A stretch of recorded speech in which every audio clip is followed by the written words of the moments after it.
Today is Friday, March 16th.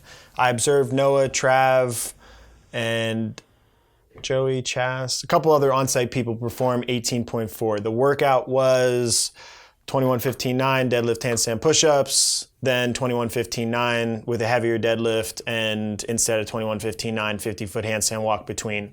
I have some of my initial thoughts after getting a chance to observe some of my athletes, but first, before we do that, Chris told me to warn everybody that this intro is potentially going to make you sick to your stomach, so prepare yourself for that. After that intro, we will go and do the commentary with Noah and Travis on Noah's execution of 18.4, and then I'll come back in the office and I'll give you my tips and thoughts and ideas on 18.4 after having observed some of the people do it on site.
Go. 18.4. Noah. Watching Noah perform and execute this because we've done 2 and 2. So the next video, maybe we'll pick the winner or my favorite athlete. For all you haters out there, I love both of these guys, but Travis gets a lot of beatings, and I think he's a handsome, wonderful, great model of society, and he's a good person, and I don't make fun of him all the time. All we do is make fun of each other, and this is just a lie. And this is just more. Somebody was commenting on it that he's like, they said I wouldn't be able to take Max always making fun of that Noah's better than me. This, I don't know. I didn't. It's all in love. You don't really say that, but you guys do have that type of relationship where it's. And Travis is jealous. What do you say? I give is Noah love. Yeah. Well, you always once a week or multiple times a week say, "Don't come at me like that." Yeah, he's always trying to attack me. Yeah, and look how small I am. I know. Well, I feel like I'm being before this, Max punched you punched him in the face. He's got the biggest quads. I did not punch him in the face. You punched me in the face. I saw it. We can go back to the nest cam. He came at me with his hand, and I just hand thought reaction pushed him away, and my thumb went in his face. I didn't have a fist. 18.4. All right. Why don't you give since we filmed this twice because Chris is an unprofessional media man, Unprofessional. Yeah, unprofessional. Why don't you give the strategy tips that you gave last time? Yeah, not even on tips, your just my take on this workout. When they first announced it, I was very excited because I had a 143 as my fastest I in, and I thought, wow, gonna be off to a good start, but then I realized very quickly that it was not all about the Diane. And so Travis and I both decided to break that up from the beginning, where we could definitely do that workout unbroken. But I broke the deadlifts up in half on the initial 21-15-9 just to save my hamstrings a little bit, and did the handstand push-ups unbroken. So I break all mine into 3 sets. I did all the handstand push-ups unbroken.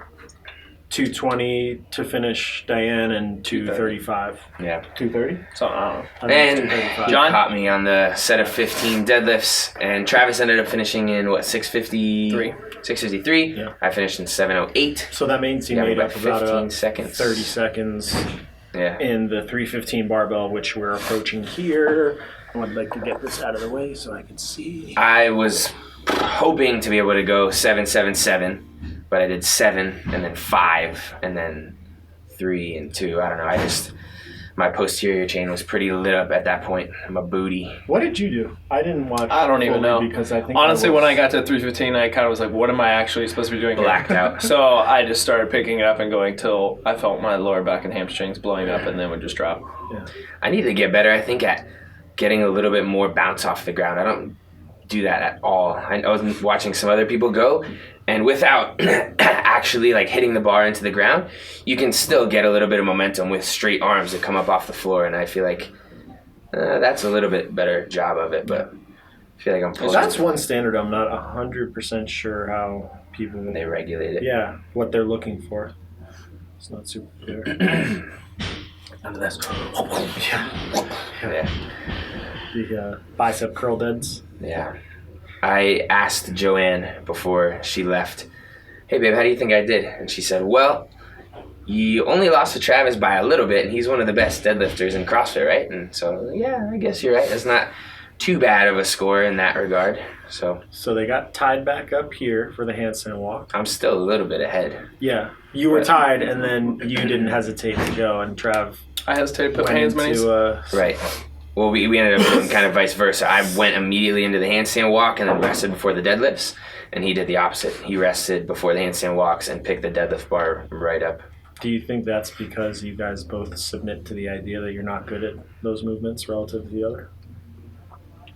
Yeah, I mean, I definitely... But I mean, I'd rather just go to the bar and pick it up, but I know I need to breathe it before I go to the handstand. Wow. I need to physically prepare for the deadlifts more than I do the handstand walk, and I'm sure it's the same in the opposite way for you. I know I can kick up, and pretty much no matter what, I'm going to make it down there, whereas almost little booty bump, I'm sure Travis pretty much knows no matter what, he's going to pull 315 off the ground, whereas I'm not that confident in it all the time right away. Who farted? You heard that? No. Did you fart? No, it wasn't me, I promise. We'll get you just posting up on the wall. Yeah. You did great back there. Yeah. It looks kind of like I'm naked. Or like wearing a G-string or something. That's why. My shorts are like rolled all the way up. I bet some people wish that was the case. That's my next career, is going to be as a bald gorilla male model. I'm sure there's a market for it. Yeah. No, probably not. Can you sit up straight for a second so people know you're not Danny DeVito? Did it look like Danny DeVito? I'm sitting as straight as I can. Yeah, I was sitting next to these guys. They're like this all the time. Who's in height order sitting? Like, do we all have the same height torsos? Well, we have different size seats. Oh, come on. That's regulation standard bullshit. Yeah. Come on. That didn't sound Jamaican at all. Like Italian. Is this you finishing? No. No, that's the final set right here. Travis gets to the set of 9 before me. I thought in my head for a quick second, all right, he's ahead of me, but if I can do these 9 unbroken, I can catch up. I like that you had that thought. Did not happen. Yeah. What thought did you have? Just pick up the bar. I'm surprised you even had that thought. No, it probably wasn't really in there. I'm just saying that. I mean, I was probably just like, oh, just go. 3, 4. Like, just hang on and see if you can do 9, but... Yeah. And you both did 4, 3, 2. Right, yeah. I had to hitch out the 4th one, and I thought, if I'm already... Go, get up! Here. Yeah, see, you didn't hesitate to do handstand. That's correct. That's exactly what I said. I said, don't hesitate, I think. Don't hesitate. Oh, I wish we had taken off at the same time, but... I don't. Got so far ahead of me. Because you had gone faster. I would have liked to have the race come down to the handstand walk. Would you I would like it come down to deadlift. cheer for him to lose to you by 1 second? Or would you rather beat him by more? That question could be posed to both of you guys. Would I don't understand the Yeah. question. Can you repeat it? Like, would you just said you didn't want him to be faster, but would you be okay if he was like 6:54 and was 1 second behind you, or would you rather demolish him? Oh. no? I Mean, get at the end of the day, I think we're always trying to demolish either of them, but you both want each other to do the best that you can. My friend Alfredo used to always say, Noah wants everybody to do good, but not better than him. And I think that that's true. Like, I always want to win, so I don't care if I beat him by a second or 2 minutes, I don't really care. I just want to it's like when W. the one rep. You beat him by was that? 8 placements at the games. Yeah, Yeah, so it wouldn't have made any difference that if is true. it was less than 8. So for me, this workout was all just my hamstrings and glutes. Like, never really fatigued up top of my shoulders. It wasn't very metabolic. I had enough energy to be able to push. I just literally didn't have the strength and the hamstrings at the end to keep the bar moving. So, would you say to our audience that you need booting aids? Yes. All right. I'm done with this.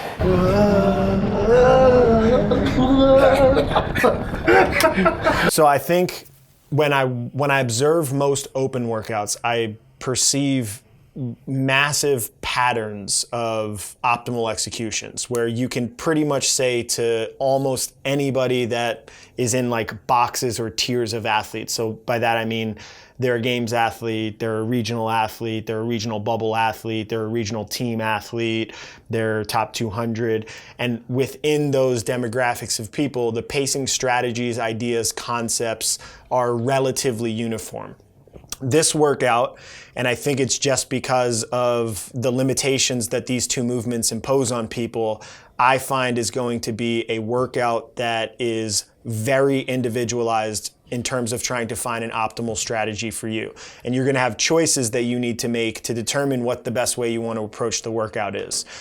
When you set, if you're watching this before your first attempt, when you set your plan, you have to be decisive about what you choose and you have to go after it, but you also have to be cognizant of the fact that if you deviate from your plan, it's okay, and at some point in the workout, you might get into a state of survival. So we watched Noah's workout. Our original plan was to go 777 at the 315 and the 215, in the 315 bar, and then go 555 and then try to finish 5-4. That plan went completely out the window when we got there. When he got there, he just made that decision and just figured out how to go. And that's one of the markers of an athlete that succeeds in chaotic, stressful situations. So some of the choices that you're going to have to make from a technical execution standpoint are, do I do Diane fast on the front end to give myself more time to recover and be able to pull that heavier barbell?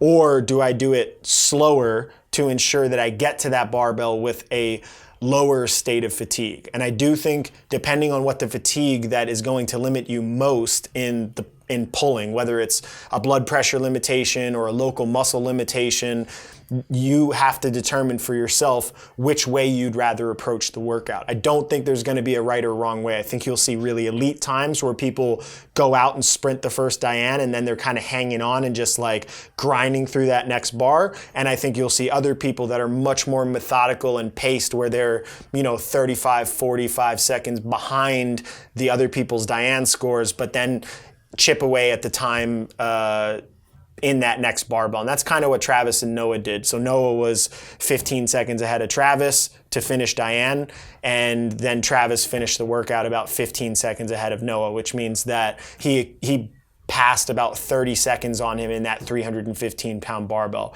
They both did the workout. They did Diane. Noah did it about 30% slower than his original best time, and Travis did it about 35% slower than his best time. So they both did it at a relatively paced, conservative effort. And I think you're probably going to have to pace to some extent. I don't think even if you're trying to aim for a fast Diane, I don't think you should try to PR that on the front end, because that's going to be a lot of fatigue. Other choices you'll have to make from a deadlift perspective, I think there's really two options. There's bigger sets with longer breaks or shorter sets with shorter breaks. And that's going to depend unless you had a bunch of monitoring tools to understand what was going on, different ones would drive heart rate differently, would drive blood pressure differently. Some people, the not having to overcome the inertia of the first rep is much more beneficial for them. So they'd rather touch and go, allow their blood pressure and heart rate to spike, take a longer break and let that come back down and chip them away in bigger sets. And other people might be beneficial to do singles where they don't mind overcoming the inertia of the first pull, but they don't want to be dealing with heart rate limitations. So you have to decide based on whatever your physiology is and what your training background is and how good you are pulling off the floor and how strong you are concentrically versus eccentrically, which one's most effective for you. Then I think a choice that would be relevant for potentially elite people is, I think that it might, and I might sound stupid in hindsight retroactively analyzing this because I didn't have any of my athletes do this, but it might be something to consider to do the handstand push-ups strict if you have a insanely good capacity of strict handstand push-ups. And why I say that might be a potential option for people is the deadlifts in the 315 barbell here looked way, way more difficult than when and 205 than those equal weights in 14.3. And the amount of loading that was lifted in the deadlift pattern up to that barbell was more in 14.3. So I have to imagine that it has something to do with inverting, going upside down, having massive blood pressure changes. When you pull your legs down, you can press your pelvis and rib cage and blow a lot of air out, and then you're kicking. So you're basically going through a pretty violent hip extension. So you're getting 90 contractions back and forth of pulling and hip extension. So it's possible if somebody has the capacity where it wouldn't impact their handstand walk, that doing the handstand push-up strict, or maybe interspersing strict sets in there to keep heart rate down, to keep blood pressure down, and to just keep people more calm and not using a systemic amount of energy for the handstand push-ups might be a strategy that people want to reconsider, or maybe reconsider that doing your repeat, or play around it in your warm-up and make a decision then. There's no real place to hide in this workout. I mean, your deadlift capacity, your handstand push-up capacity is going to be the primary determinant of whether or not you do well, which is obvious. And then in the later sets of wherever you are, wherever your capacity is, wherever your threshold is, that's going to be dictated by a little bit of how willing and able you are on that day to suffer. I'd be cognizant of your repeat coming up. So if you get in through Diane and you're planning to finish the workout and you pick up the first barbell and it's more than you thought, or you had a bad night's sleep, it might make sense not to grind through those reps and leave your back and your hamstrings thrashed, and use your repeat attempt as the only attempt where you actually finish and complete the workout. Other than that, I don't really have any concrete thoughts that's like, hey, you should approach the workout like this. I think you should approach this workout completely individually relative to what your skill sets are, and make sure that you, in your attempt of doing it, you execute it as correctly as possible. And by that, I mean, for people that are trying to go to regionals, who are trying to go to the games, or are trying to be on regional teams, if your video is going to be selected, first of all, this handstand push-up standard is unique. It seems like some people, their feet are 4 inches above the line, and other people have their hands directly underneath their shoulders with a tight body line all the way up against the wall, and their heels are maybe not even getting over the line. So from a technical execution standpoint, if you're one of those people, I'm not sure what to do. Maybe email HQ or figure out something to do, because you can't meet the standard for even one rep. But make sure in your video, your heels are above the line every time.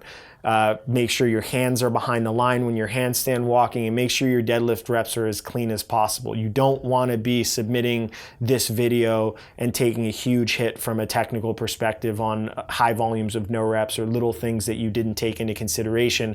And you don't want to find out after your first attempt where your back and hamstrings and calves and shoulders might be trashed, that you have to repeat it in 2 days knowing that your first score is not going to be valid. So make sure with with this one specifically that you do a pretty good job of ensuring that you're meeting the standards. I think that's true for all of the workouts, but I think this one is probably, that's true for people from a health perspective. I know the double under workout, we had said maybe not a workout that a lot of people are going to repeat, but sore calves is different than herniated discs in your back and stuff like that. So make sure you're taking that in consideration, and good luck.